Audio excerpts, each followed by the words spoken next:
How do you explain to a doctor that's obviously younger than you, or anybody for that matter, that when your back's really messed up, and actually I don't even think I told her about this job, but when I was 19, there's probably only maybe 50 people alive that actually did this job. I was a debarker. I did it for about a year. Solon Manufacturing. I guess you call it a lathe debarker. And this was before OSHA came along. And I think they were just coming out with ring debarkers then. And so you had the guy on the saw. He cut tree lengths up into sections, like, I want to say like 2.5 feet, maybe 30 inches long. And most of the time, these logs were bigger around than you could put your arms around. And only 5 of them would fit to a cart. Sometimes only 4. And they probably weighed about 150 pounds each. And you would have to grab it off this cart in your arms after the hole was drilled in the center of it, and then turn around and stick that hole onto a nub in a lathe and put your foot on a pedal. And meanwhile, you're still holding all this weight. You put your foot on the pedal, the shaft would come out, and then you hit the button and start spinning. And then it takes the bark off. And as soon as the bark was completely off, you'd back it up, drop it out of the lathe, catch it, turn around, put it back in the cart.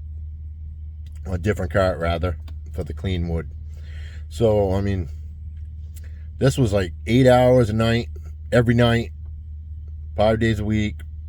And most of the guys that were in there I don't think there was anybody younger than, there was one that was about my age. My brother was in there too.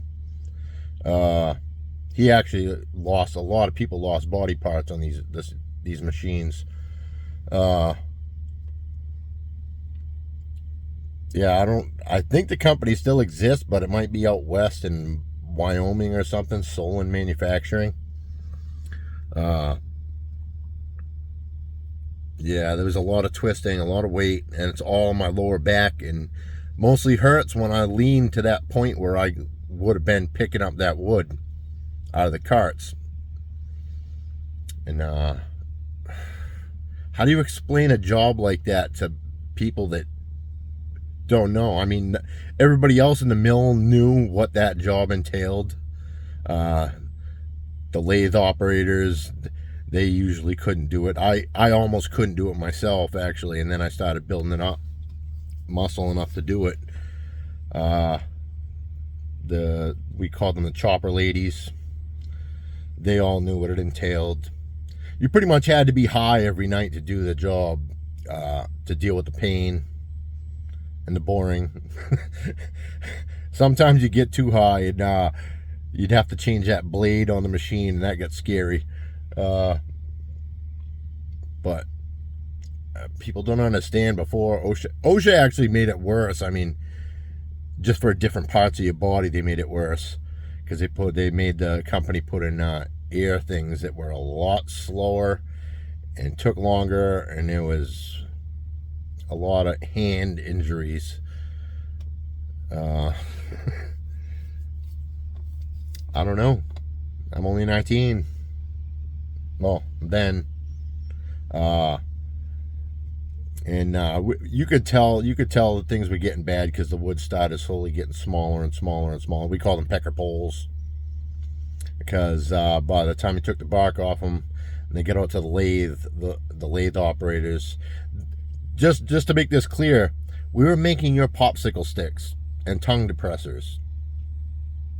And by the time these pecker poles get out to the lathe out front after the kiln and all that, I mean, the lathe operators would get pissed because they couldn't make their quota, because they couldn't get that much wood off it.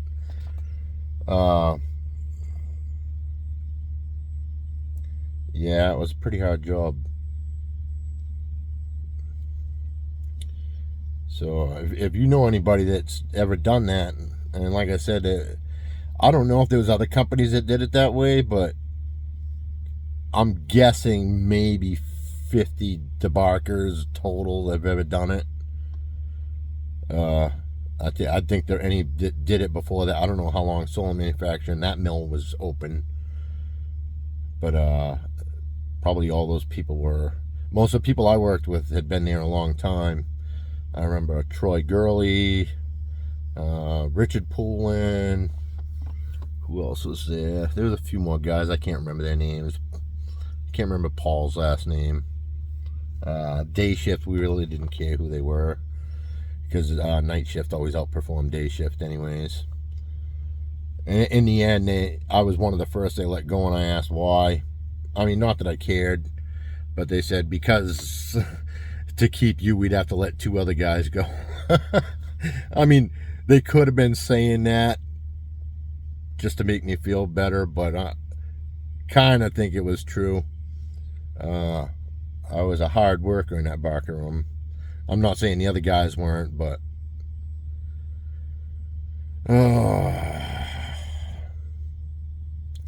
I guess the wear and tear for a year of wood like that, turning and turning and turning and lifting, and I'm sure that's why my back's messed up. But how do you explain that to a doctor?